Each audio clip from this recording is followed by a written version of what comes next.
እነሆ ከደመና ጋር ይመጣል፣ ዓይንም ሁሉ የወጉትም ያዩታል፣ የምድርም ወገኖች ሁሉ ስለርሱ ዋይ ዋይ ይላሉ። አዎን አሜን ይላል። እንግዲህ ይህ ስለ ጌታችን ኢየሱስ ክርስቶስ ያመጣጥ ሁኔታ በተመለከተ የምናገር ነው። የማይነበባችሁም እኔ በደንብ ያወራው ስለሆነ እንደምንም ተሰሙኛላችሁ ማለት ነው። ስለ ኢየሱስ ክርስቶስ አመጣጥ ነው መጀመሪያ የምናገረው። እነሆ ከደመና ጋር ይመጣል። እነሆ የሚለውን ቃል ነው የመጀመሪያ ማብራራላችሁ። የጌታ መምጣት የማይቀር ጉዳይ መሆኑን ለማሳሰብ ነው። እነሆ የሚለው እዚህ ማረጋገጫ የሚሆነው እነሆ የሚል ቃል ነው።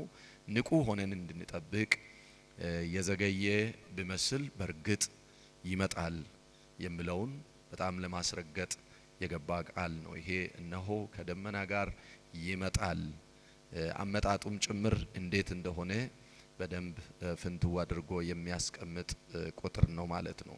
ሌላ ሲመጣ ግን ቀድሞ በውርደት እንደመጣ አይደለም። ኢየሱስ ክርስቶስ ከዚህ በፊት የመጣበትን አመጣጥ መግቢያ የመጀመሪያ ቀን ላይ ስንመለከት አይተናል። ወደ የሰው መልክ ለብሶ ወደ ሰው ልጅ ማህፀን ወደ ሰው ልጅ በመውረድ ክብሩን በመተው እንዴት እንደመጣ ተመልክታችኋል። በዚህኛው አመጣጥ ግን ከደመና ጋር ከክብሩ ጋር ይመጣል ይላል። ደመና የሚለውን ምልክቶችንና የተለያዩ በራእይ ውስጥ የሚገኙ ቃላቶችን ስናብራራ የእግዚአብሔር ክብር መገለጫ ነው የሚለውን አይተናል።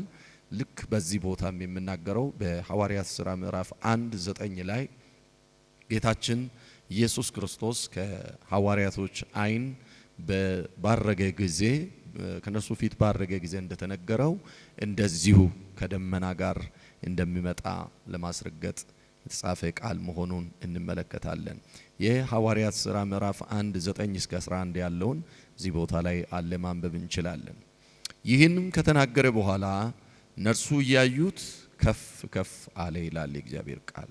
ደመናም ከዓይናቸው ሰውራ ተቀበለችው። ቁጥር 10 እርሱም ሲሄድ ወደ ሰማይ ትኩር ብሎ ሲመለከቱ ሳሉ እነሆ ነጫጭ ልብስ የለበሱ ሁለት ሰዎች ባጠገባቸው ቆሞ ነበር። ለምንድን ነው እዚህ ጋር ሁለት የሚለው የገባው? ሁለት ምንድነው ብለናል? ምስክርነት ነው። የምስክርነት ቁጥር ነው።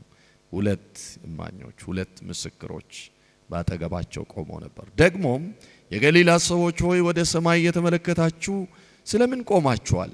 ይህ ከናንተ ወደ ሰማይ የወጣው ኢየሱስ ወደ ሰማይ ሲሄድ እንዳያችሁት እንዲሁ ይመጣል አሏቸው። እንደዚሁ እንደተናገረ ነው የሚመጣው። ወደ ሰማይ ሲሄድ ደመና ሸፍኖት ምን አደረገ ይላል? ወሰደው። ሲመጣ በምንድን ነው የመጣው?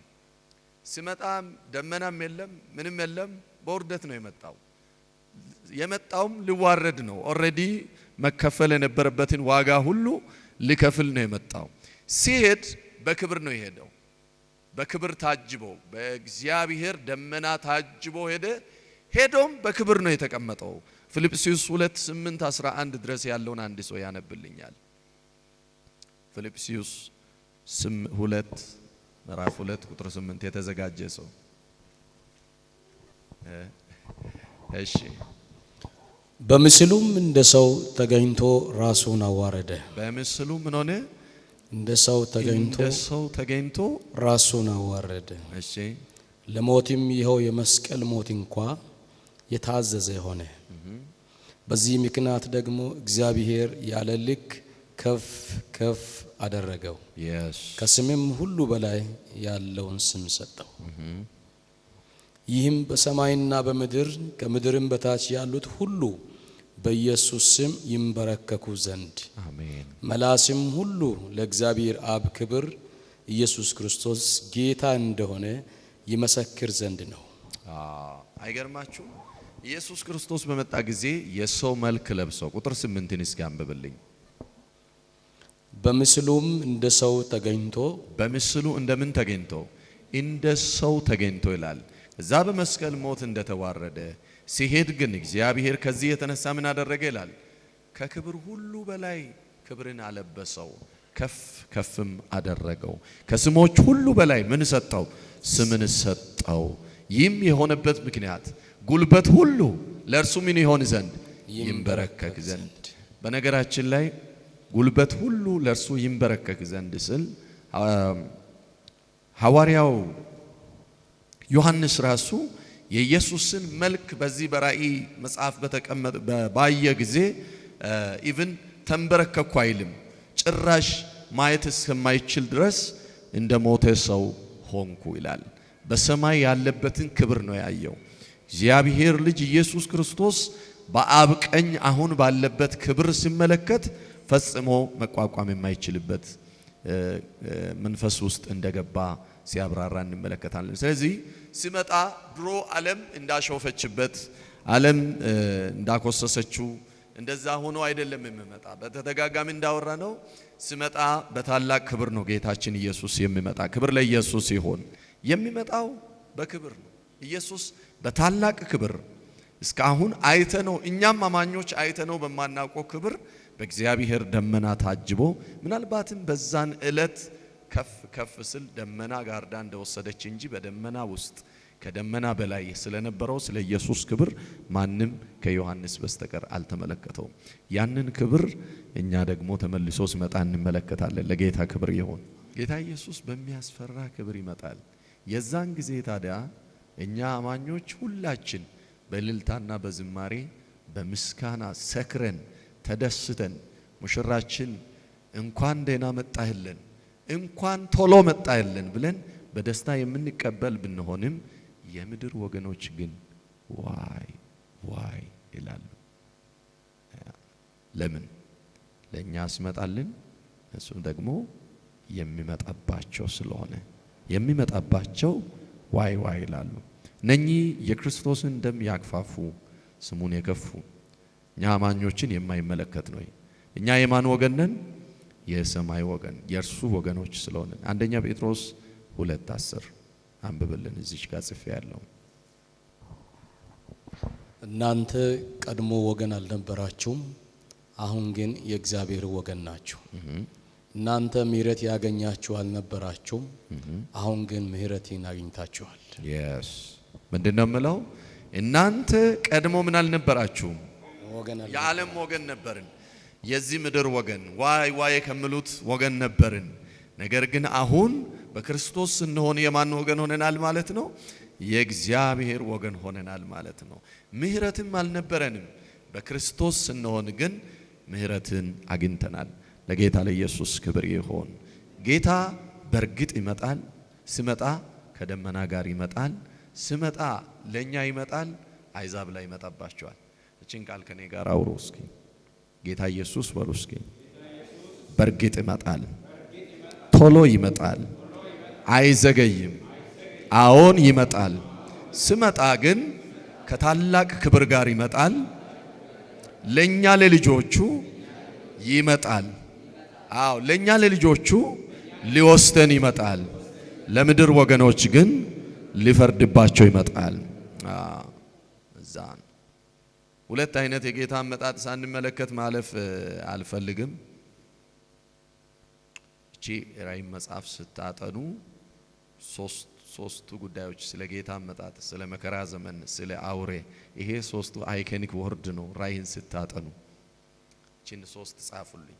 ራእይን ስታጠኑ በጣም አውቃችሁ ማለፍ ያለባችሁ ሶስት ቃል ስለ ኢየሱስ አመጣጥ፣ ስለ መጨረሻው ዘመን፣ ስለ አውሬ በጣም አውቃችሁ ማለፍ አለባችሁ። ይሄን ሶስት ነገር ግልጽ አድርጋችሁ ካላወቃችሁ ትቸገራላችሁ። ራእይን አጥንታችሁ እንደጨረሳችሁ እንኳን አይሰማችሁም።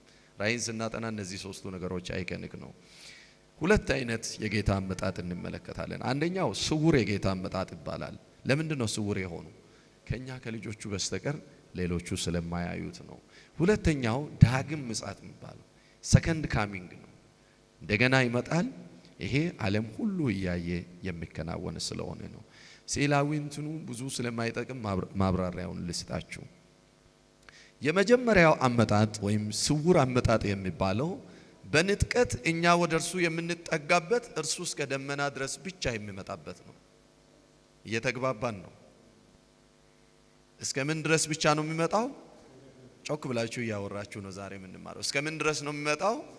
እስከ ደመና ይመጣል። እኛም ደግሞ እስከ ምን እንሄዳለን? እዛ ሬዲ ያደርገናል።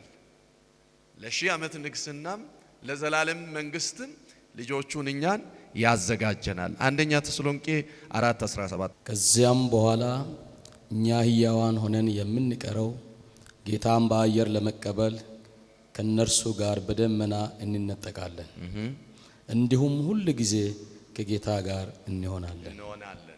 ከ80 ከ70 በኋላ አንዳንዶች እዛም ሳንደርስ ፊሽካ ከተነፋ እንሄዳለን። አቤት ሽኝት ተራ በተራ ነው ተባብለናል።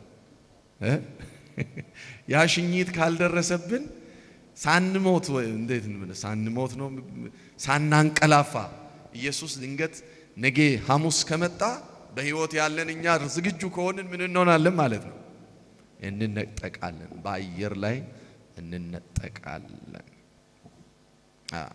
ይሄ በስውር አመጣጥ ጊዜ የሚሆነው ነው። ኢየሱስ እስከ ደመና ይመጣል፣ እኛ እስከ ደመና እንነጠቃለን። በግልጽ አመጣጥ ጊዜ ደግሞ ኢየሱስ እስከ ምን ድረስ ነው የሚመጣው? እስከ ምድር ይመጣል። የት ድረስ ነው የሚመጣው? ቦታው ግልጽ ነው። ደብረ ዘይት ተራራ ላይ ነው። ይሄንን ሚስ እንዳታረጉ። የዮሐንስ ራእይ ግልጽ የሆነ ዴስቲኔሽኖች አሉት። አንዲዳ ተራራ ላይ አይደለም የሚመጣው። እየተግባባን ነው? ባለፈው ብያችኋለሁ ስለ ደብረ ዘይት ተራራ። ነገ እግዚአብሔር ኢኮኖሚ የሆነ ነገር ሲሰጣችሁ ሄዳችሁ ቪዚት ማድረጋችሁ አይቀርም። ፕላስ ደግሞ እዛ አካባቢ ብዙ ሰዎች አሁን ይሄ ገንዘብ አለን የሚሉ አቅም አለን የሚሉ ሰዎች መቃብራቸውን ጭምር እዛ ሰፈር እንዲሆን የመቃብር ቦታ ይገዛሉ፣ እዛ ይቀበራሉ። ለምን? ድንገት ከመጣ ቶሎ ራፕቸር ላይ ማንም እንዳይቀድመን ነው። ጉዳዩ እንደዚህ አይደለም። ዓለማትን የሚገዛ ጌታ እኛንም አይተወንምና ዲላ አይደለም ስላችሁ ለኛ ምን ዋጋ አለው ታዲያ እንዳትሉ ማለት ነው። በዚያም ቀን እግሮቹ በኢየሩሳሌም ትይዩ በምስራቅ በኩል ባለው በደብረ ዘይት ላይ ይቆማሉ። ያ አያችሁ፣ በዚያም ቀን መቼ ነው ያቺ ቀን? የክርስቶስ ዳግም መጣበት ቀን። በዚያም ቀን እግሮቹ በኢየሩሳሌም ትይዩ በምስራቅ በኩል ባለው በደብረ ዘይት ላይ ይቆማሉ። ደብረ ዘይትም በመካከል ወደ ምስራቅና ወደ ምዕራብ ይሰነጠቃል፣ እጅግም ታላቅ ሸለቆ ይሆናል። የተራራውም እኩሌታ ወደ ሰሜን እኩሌታውም ወደ ደቡብ ይርቃል። የተራሮችም ሸለቆ እስከ አጸል ይደርሳልና በተራሮች ሸለቆ ትሸሻላችሁ። በይሁዳም ንጉሥ በኦዝያን ዘመን ከሆነው ከምድር መናወጥ በፊት እንደሸሻችሁ ትሸሻላችሁ። አምላኬ እግዚአብሔር ከቅዱሳኑ ሁሉ ጋር ይመጣል። አሜን። ከማን ጋር ይመጣል? የት ነው የሚመጣው?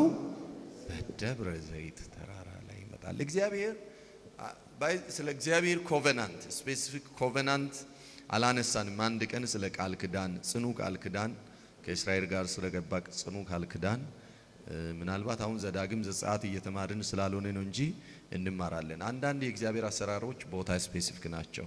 ሰዎችን ይመርጣል ማለት አይደለም። ለምንድን ነው ቦታዎችን የሚመርጠው? ራሱን የቻለ ትልቅ ምስጢር አለው። በዛ ቦታ ላይ ተመልሶ ይመጣል። አልጨረስክም? አንብበ ጨረስክ? በዚያም ቀን በረዶና ውርጭ እንጂ ብርሃን አይሆንም። አንድ ቀንም ይሆናል፣ እርሱም በእግዚአብሔር ዘንድ የታወቀ ይሆናል። ቀንም አይሆንም፣ ሌሊትም አይሆንም፣ ሲመሽም ብርሃን ይሆናል። በዚያን ቀን የሕይወት ውሃ ከኢየሩሳሌም ይወጣል። እኩሌታው ወደ ምስራቁ ባህር እኩሌታውም ወደ ምዕራቡ ባህር ይሄዳል። ይህ በበጋና በክረምት ይሆናል። እግዚአብሔርም በምድር ሁሉ ላይ ይነግሣል። በዚያ ቀን እግዚአብሔር አንድ ስሙም አንድ ይሆናል። ምድር ሁሉ ከጌባ ጀምሮ በኢየሩሳሌምም ደቡብ በኩል እስካለችው እስከ ሬሞን ድረስ ተለውጣ እንደ አረባ ትሆናለች። እርሷም ከፍ ከፍ ትላለች። ከቢንያምም በር ጀምሮ እስከ ፊተኛው በር ስፍራ እስከ ማዕዘኑ በር ድረስ ከሐናንኤልም ግንብ ጀምሮ እስከ ንጉሡ መጥመቂያ ድረስ በስፍራዋ ትኖራለች፣ ሰዎችም ይኖሩባታል። ከዚያም ወዲያ እርግማን አይሆንም፣ ኢየሩሳሌምም ተዘልላ ትኖራለች። እግዚአብሔርም ከኢየሩሳሌም ጋር የተዋጉትን አሕዛብ ሁሉ የሚቀስፍበት ቸነፈር ይህ ነው። በእግራቸው ሲቆሙ እዚህ ላይ ጨርስ። ጌታ ይባርክ። ኢየሩሳሌም ከእንግዲህ በኋላ ምለው የትኛውን ኢየሩሳሌም ነው? ኦልሬዲ በክርስቶስ አምነው የዳኑትን በሙሉ ነው። ከነሱ ጋር የተዋጉት እንደሚጠፋ ይናገራል። ትንቢተ ዘካርያስ 14:14 ነው። ኦኬ ሐዋርያ ሥራ 1:11ን እንመልከት። ደግሞ የገሊላ ሰዎች ሆይ ወደ ሰማይ እየተመለከታችሁ ስለምን ቆማችኋል? ይህ ከእናንተ ወደ ሰማይ የወጣው ኢየሱስ ወደ ሰማይ ሲሄድ እንዳያችሁት እንዲሁ ይመጣል አሏቸው። ያ ተባረክ። የገሊላ ሰዎች የት ነበረ ሆኖ ያዩ የነበሩት? በደብረ ዘይት።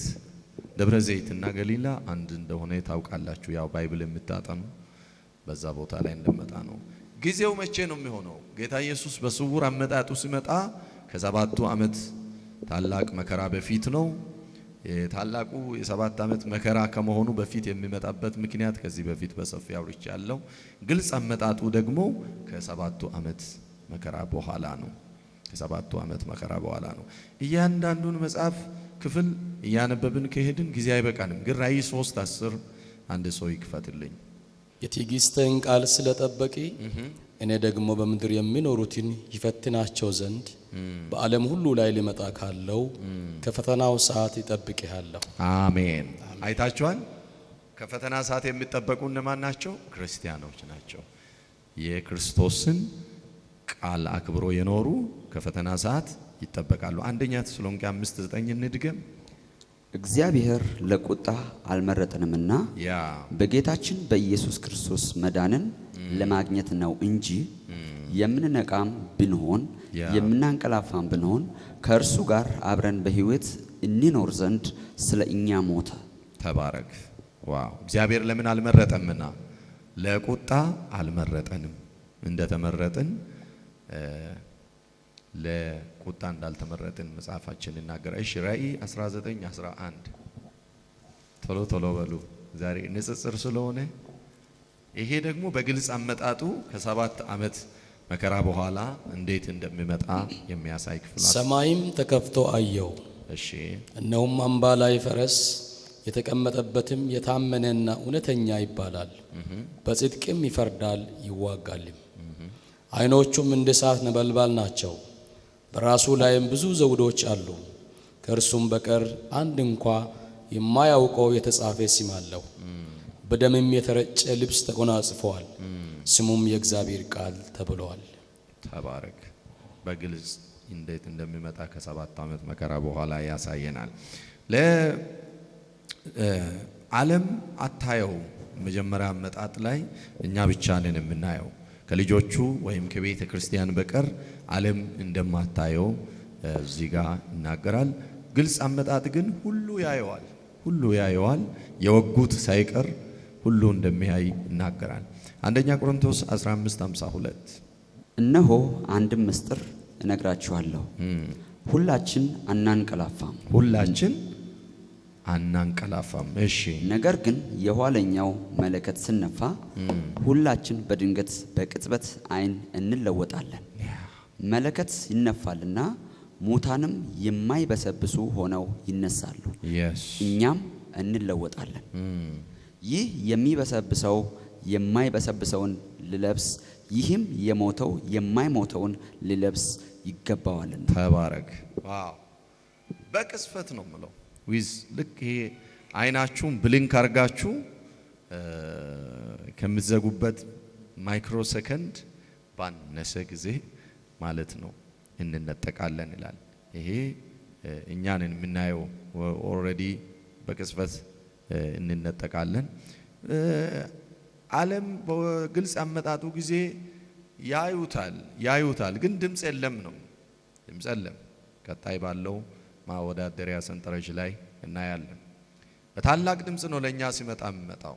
በሊቀ መላእክቱ የጩኸት ድምፅና ትራምፔት አለ፣ ጥሩምባ አለ። ይሄ መለከት ይነፋል። አንደኛ ተሰሎንቄ 4:16 ላይ እንደምታገኙት መለከት ይነፋል። ታላቅ መለከት አለ። ሁለተኛ አመጣጥ ላይ የወጉት ሁሉ ያዩታል እንጂ ምንም አይነት ድምጽ የለውም። ቬሪ ሳይለንት፣ ግን ግርማው እጅግ በጣም ያስፈራል። ድምፁ የለም። ተቃራኒ ነው የሚመስለው። በሁለተኛ አመጣጥ ድምጽ ቢሰማ ጥሩ ይመስላል አይደል? አይደለም። በሁለተኛ ላይ መናገር የለም፣ ድምጽ የለም። የሚያስፈራ አመጣጥ ይመጣል። ሁሉ እያየ ፈዞ ይቀር። ዓለም የምትቀልጥበት ቀን። የኢየሱስ መሆን መታደል ነው። ቅዱስ ሰማና ያስፈራል እኮ ኢየሱስ እንዲህ ነው፣ እኛ እኮ ድነናል አልኩት እና የዳን ነው ምንም አንሆንም ማለት ነው። ምንም አንሆን ይሳል እና በኢየሱስ ማንሆን ይሄ በእርግጥም የሚያስፈራ ነው። አያስፈራም? ያስፈራል። ግን በቃ ኖ ቻንስ። እስከ መጨረሻ በጨከኑት ላይ የመጨረሻ የጭካኔ ፍርድ ነው የሚመጣው። ኢየሱስ ክርስቶስ በግርማና በጸጥታ ነው የሚገለጠው። በሁለተኛ አመጣጥ ላይ የሚመጣበት ዓላማ የመጀመሪያኛው ስውር አመጣጥ ላይ ቤተክርስቲያንን ለራሱና ለአባቱ ዝግጁ ለማድረግ ዮሐንስ ወንጌል 14:3 ላይ እንዲህ የሚል ቃል ታገኙታላችሁ። ሄጄ ስፍራ አዘጋጅላችሁ ዘንድ በተዘጋጀ ስፍራ ደግሞ እኛ ልኖረን ዳግመኛ መጥቶ እንደሚወስደን ይናገራል። አንደኛ ተሰሎንቄ 4:17 ቅድም እንዳነበብ ነው እንነጠቃለን። ደመና ላይ ከሱ ጋር ለ7 ዓመት እንቆያለን። ደመና ላይ የነበረንን ቆይታ ስናበቃ ባይዘወይ በእውቀትም በሳይንስ እውቀትና ጥበብ ደመና ላይ አለርኩም እዛ አለርኩም የምትሉ ቅዱሳኖች አትስጉ። አንድ ቀን ያለ ምንም ፒኤችዲ ላይ እንወጣለን። እንደዛ አድርገን አይደለም የምንኖረው፣ ይለወጣል ይላል። ሃሌሉያ! የማይበሰብሰውን ይለብሳል ይላል። ይሄ የሚያልበው ሶፍት የሚጨርሰው የሚደክመው ፉድ የሚጨርሰው አይደለም የሚሄደው።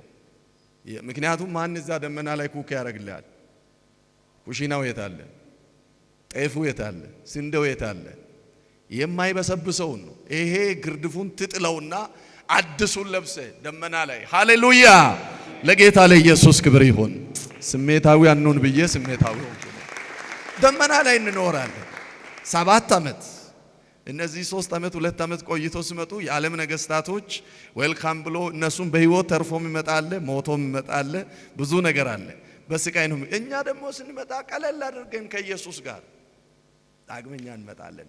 ዓለምን ድጋሚ መተን ስንቀላቀል ምንም አይነት ሰፈሪንግ ከዛ በኋላ የለም። ለ1000 ዓመት ከኢየሱስ ጋር እንነግሳለን። ስንት ጊዜ ይህን ጉዳይ ያወራውላችሁ መሰለ? በጣም ስለሚያስደስተኝ ነው። ክብር ለኢየሱስ ይሁን። ሁለተኛው አመጣጥ ላይ በገፉት ላይ ስፔሻሊ በአይሁዶች ላይ ልዩ ቅጣት አለ ብያቸዋለሁ። ለቅዱሳን በረከት ወደ መጨረሻ ያጠናን ስነት ምዕራፍ 16 15 17 በደንብ እነዚህ ክፍሎችን እንመለከታለን። ይህ በእንሱ ላይ ሊፈርድ ይመጣል። እንዴት ነው የሚገለጠው? የሚያበራ የንጋት ኮከብ ሆኖ ነው ለኛ የሚገለጠው በመጀመሪያ አመጣጥ ላይ። በሁለተኛ አመጣጥ ላይ የጽድቅ ፀሐይ ሆኖ በክብር ይገለጣል ይላል። ሚክያስ 4:2 ላይ ያለውን ቃል ሪፌር ማድረግ ትችላላችሁ። ሰባተኛ የሰይጣንና የምድር ሁኔታ ምን ይመስላል? በመጀመሪያኛው አመጣጥ ላይ ሰይጣን አየሩን ለቆ ወደ ምድር ይወርዳል። እኛ ደግሞ እሱ ወደ ምድር ሲወረወር እሱ ይዞ የነበረውን ሰይጣን ተቆጣጥሮት የነበረውን ደመና እኛና ጌታችን ተቆጣጥረን እቺ ምድር እሱ እንደ ልቡ ያተራምሳል። እዚህ ጋር ቅድም የሆነ ሜሴጅ ያለው አይታችኋል። እዚች ጋር አብረን የኖርንበት ጊዜ ያበቃል። ለሰይጣንም ማብቂያ ያለው ብያለሁ። ራእይ ውስጥ ለሰይጣንም ማብቂያ ያለው በሉ አጠገብ ያለውን ሰው ለሰይጣንም ማብቂያ ያለው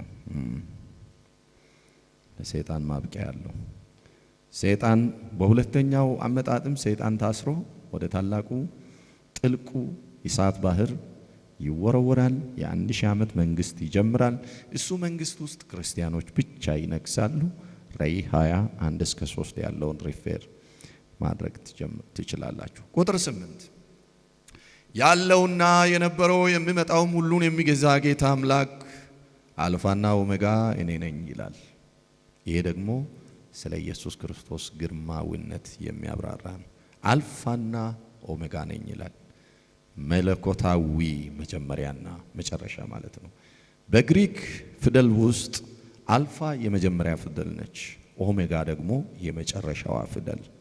እግዚአብሔር ራሱን በዚህ ፊደላት መግለጽ የፈለገበት ምክንያት የሁሉም ነገር ምንጭና ፍጻሜ፣ ታሪክን ሙሉ በሙሉ የተቆጣጠረው እግዚአብሔር መሆኑን ለማሳወቅ። አሜን። አልፋና ኦሜጋ ኢየሱስ ነው። እስኪ አልፋና ኦሜጋ በሉ እስኪ። ኢየሱስ ነው። የሁሉ ነገር ምንጭ፣ ፍጻሜ፣ ታሪክን ሁሉ የያዘ ኢየሱስ ነው። አሜን። ያለውና የነበረው የሚመጣው፣ ይሄ እግዚአብሔርን ዘላለማዊነት ለማንጸባረቅ የገባ ቃል ነው። በዚህ አገላለጽ ውስጥ እንደ ባለፈዎቹ ጊዜያት ሁሉ ወደ ኋላ መልሳቸዋለሁ። እግዚአብሔር ከዘመንና ከጊዜ በላይ የሆነ አምላክ መሆኑን ለማመላከት ነው። ለምን በዚህ ወቅት ይሄ መልእክት የመጣላቸው ተደራሲያኖች እነማን ናቸው ብያለሁ? በኔሮ ጊዜ ስቃይ ውስጥ፣ በዶሚሽን ዘመን መከራ ውስጥ ተዘፍቆ ላሉ፣ በትንሿ እስያ ውስጥ ላሉ ሰባቱ አብያተ ክርስቲያናት። ሰባቱ ስል የውክልና ቁጥር ነው። ሁሉም አብያተ ክርስቲያናት በክርስቶስ ኢየሱስ ስም ምክንያት ክርስትና ወንጀል ሆኖባቸው፣ አንዳንዶች በእሳት እየተበሉ፣ አንዳንዶች በእንስሳት እየተበሉ፣ አንዳንዶች በሰው ፊት ለፊት እየተሰቀሉ፣ አንዳንዶች በዘይት እየተቀቀሉ ያሉበት ዘመን ላይ የመጣ መልእክት ነው። በዚህ ጊዜ ለምንድን ነው ይሄ መልእክት የመጣው? አሁን ራእይን ስታነቡ እያንዳንዷ ቃል ትተረጎማለች። አልፋና ኦሜጋ እኔ ነኝ፣ ያለ የምኖር ጊዜ የማይሽር እኔ ነኝ ስል ምን እያለ ነው ያለው ማለት ነው? ያላችሁበት መከራ ይሻራል፣ የገባችሁበት ስቃይ ይሻራል፣ እያረፈባችሁ ያለ የሞት አለንጋ አንድ ቀን ይሻራል፣ በእናንተ ላይም ነግሶ ያሉ ዶሚቲያንና ኔሮ አንድ ቀን ድራሻቸው ይጠፋል፣ እኔ ግን ለዘላለም እኖራለሁ ያለና። ክብር ለኢየሱስ ይሁን። ለእናንተም ሰበር መልእክት ነው። በእናንተ ህይወት ውስጥ እያለፈ ያለ መከራ ሁሉ ጊዜያዊ ነው። ኢየሱስ አልፋና ኦሜጋ። እስኪ ጮክ በሉና ኢየሱስ አልፋና ኦሜጋ በሉ እስኪ። ኢየሱስ አልፋና ኦሜጋ በሉ እስኪ። እየሆነ ያለውን ነገር ሁሉ አላፊ፣ እንዲሁም የሮማ ነገስታቶች ጭምር አላፊና ጊዜያዊነታቸውና የሚናገራቸው ጌታ ደግሞ ዘላለማዊ መሆኑን ለማመላከት የገባ ቃል ነው። አልፋና ኦሜጋ እኔ ነኝ ብቻ ብሎ ለመሄድ አይደለም። እየሆነ ባለው ነገር ውስጥ፣ በዚህ ማዕበል ውስጥ፣ ስቃይ ውስጥ፣ በዚህ የሐዘን ድንኳን ውስጥ ተቀምጦ ላሉ ለሰባቱ የኢስያ ለትንሿ ኢስያ ቤተክርስቲያን አይዟችሁ፣ ለዘላለም የምኖር እኔ ነኝ። እዚህ እናንተ ጋር ያለ መከራም ሆነ ነገስታቶቻችሁ፣ የሮማ መንግስት 496 ኤዲ አካባቢ ፈርሳለች ብያለሁ አይደለ? ከእንግዲህሙ ፈርሷል። ዓለምን የሚቆጣጠሩበት ሲስተሙ ጭምር ፈርሷል። የኛ ወንጌል ግን እስከ ዛሬ ለዘላለም እየገዛ ኖሯል። ወንጌላችን ገና ድል ያደርጋል። ሻውት ይተገን ጩሁና ወንጌላችን ገና ድል ያደርጋል በሉት። ድምጽ ያለ ሰው፣ ለወንጌል ክብር ያለ ሰው ወንጌላችን ድል ያደረገ ይቀጥላል በሉት። የሚሸቅጥ ይሸቅጥበታል እንጂ ወንጌል ግን ድል ያደረገ ይኖራል። ማንም እንደፈለገ ይኖራል። ይሄ ወንጌል ግን ብርሃን አይደበዝዝም። አሜን አሜን። ምናልባት በዚህ ዘመን ላይ ብዙ አይነት ልምምድ ስለምትመለከቱ ወንጌል የተሰወረ ወንጌል የሆነ ነገር የሆነ ድሮ ቀረ ክርስትና እንደምትሉት አይደለም።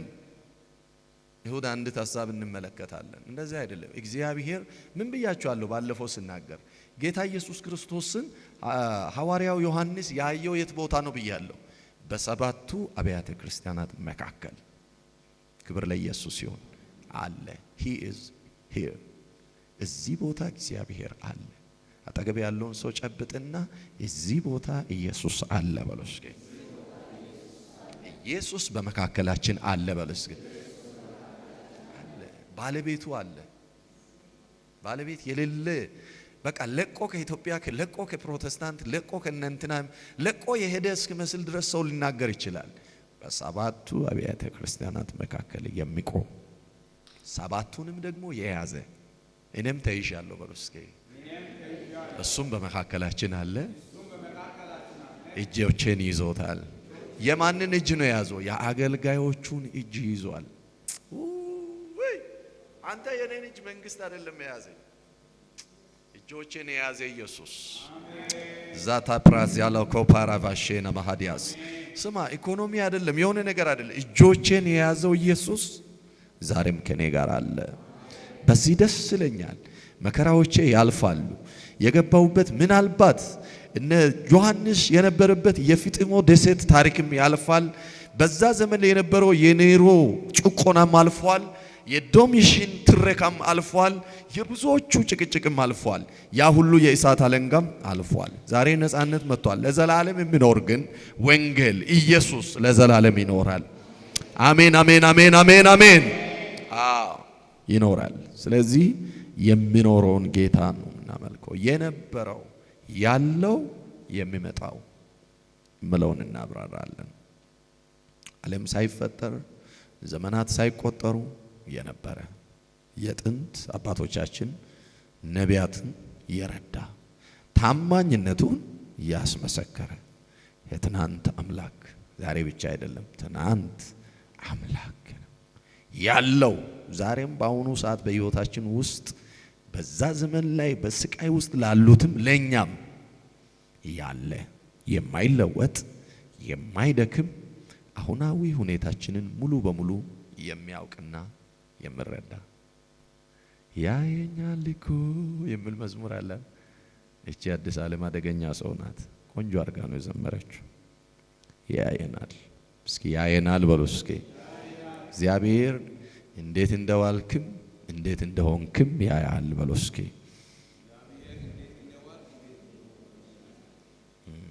አያየንም? ያየናል። ጉዳታችንን ያየናል። ህመማችንን ሁሉ ያየናል። ክርስቶስ ያየናል። አሜን አሜን።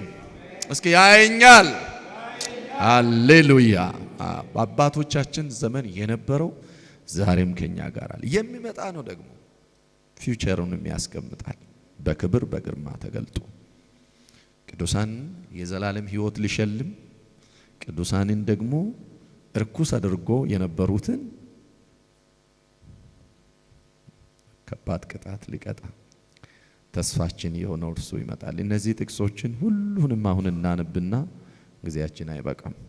ጽፋችሁ ወይም ደግሞ በፎቶ የምታነሱ አንሱ። ይህንን ለመግለጽ የገባ ቃል ነው። ሁሉን የሚገዛ ጌታ ይላል። ሁሉን ቻይነቱን ማሳየት ነው። God is omnipotent ሁሉን የሚችል። በግሪኩ መጽሐፍ ይህ ቃል ፓንቶክራቶር ይላል። ፓንቶክራቶር ምን ማለት ነው? ሁሉን የያዘ ሁሉን የሚገዛ ፍጹም ስልጣን ያለው። እስኪ አምላኬ በሉ እስኪ። ሻቶኮ ፖሪያ ባንያሶ አንድ ሰው ከኔ ጋር እጆቹን እንዲያንስቶ የአምላኩን ስልጣን መናገር ይችላል።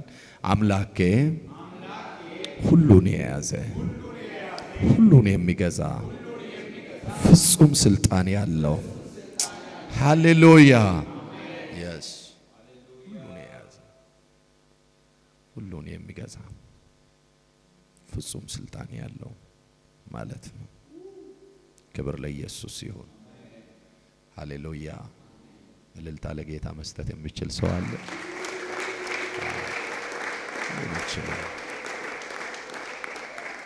እኛ ምንም ብዙ ስለማንችል ብቻ ሳይሆን ምንም ስለማንችል ነው የተጨነቅ ነው።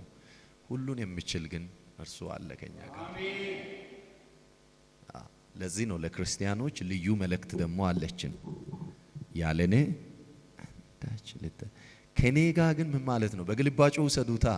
ያለኔ ምንም ማድረግ አትችሉም ካለ ሁሉን የሚችል ደግሞ እርሱ ከኛ ጋር ሲሆን ከሱ ጋር ሁሉም ማር። ለዚህ ነው ሐዋርያ ጳውሎስ ኃይልን በሚሰጠኝ በክርስቶስ ሁሉን እናንተሳ ሃሌሉያ እንድገመዋ ኃይልን በሚሰጠኝ በክርስቶስ ሁሉን እችላለሁ። ይኸውላችሁ አይዛብ ወይም ደግሞ በክርስቶስ ኢየሱስ ያልሆኑ ሰዎች የሆነ ነገር በማድረግ በሚችል አስማታዊ ወይም ደግሞ ዲሞኒክ ፓወር የሆነ ነገር ማድረግ ይችላሉ። ሳምቲንግ የሰማችሁኝ ነው። ሳምቲንግ ለምሳሌ ልብ አድርጉ። ሙሴ የእስራኤል ልጆችን ከግብጽ ይዘው ሊወጣ በነበረ ጊዜ ላይ በፈርዖን ፊት ዴሞንስትሬሽን ነበረ፣ የመንፈስ ፉክክር ነበረ። በትሩን ጣለ፣ እባብ ሆነች የሙሴ በትር።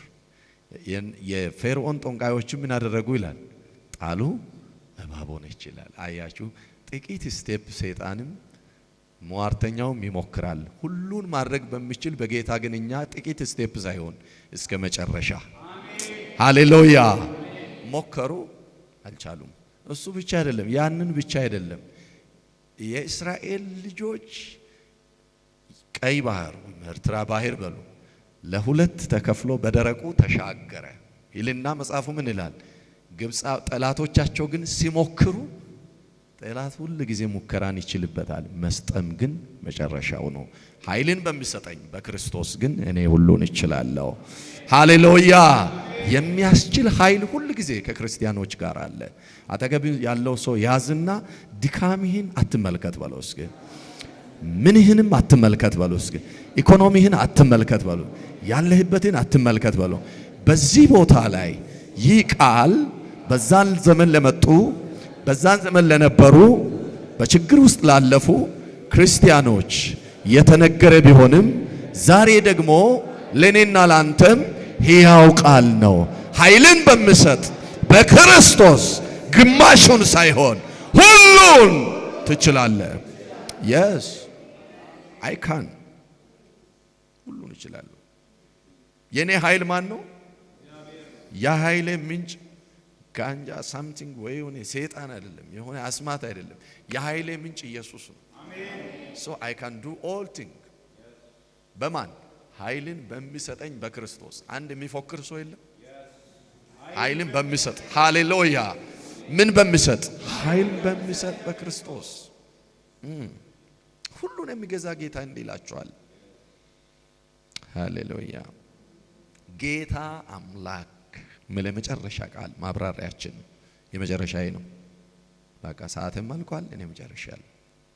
ጌታ አምላክ የመለክቱ ባለቤትነትን ለማመላከት የገባ ነው።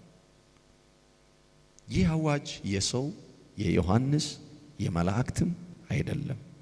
አሁን የሚያሳድዷችሁ ነገስታቶች ይሞታሉ፣ እኔ ግን ያለሁና የነበርኩ የሚመጣ ነኝ ስል ስልጣን ሁሉ የነሱ ሳይሆን የሁሉ ገዢ እኔ ነኝና አትፍሩ የሚል መልእክት የያዘ ይሄን ማጽናኛ ሲሰጥ መለከታላችሁ።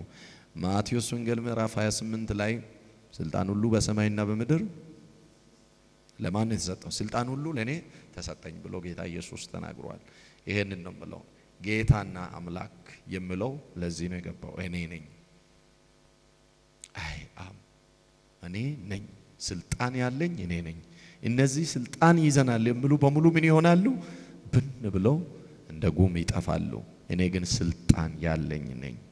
አይዟችሁ።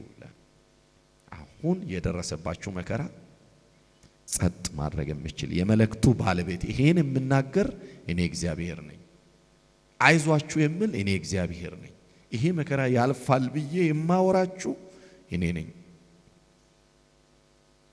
ከዚህ ውስጥ የማወጣችሁ እኔ ነኝ የሚል መልእክት የያዘ ነው።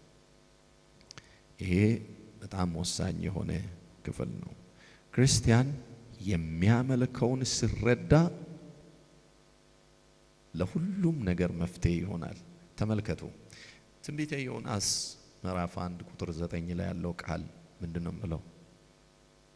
ሳታነቡ ከምናገር እናንብብና እሱን አውርተን እንጨርሳለን። የምታመልኩትን ማወቅ ማን እንደሆነ የምታመልኩትን ማወቅ እናንተን ብቻ ሳይሆን ሌሎችንም ያድናል። አሜን አሜን። ማን እንደሆነ የምታመልኩትን ማወቅ የምታመልኩት አሁን ይሄን መልእክት የሚነግራችሁ እኔ እግዚአብሔር ነኝ ብሎ በስልጣኑ ይናገራል።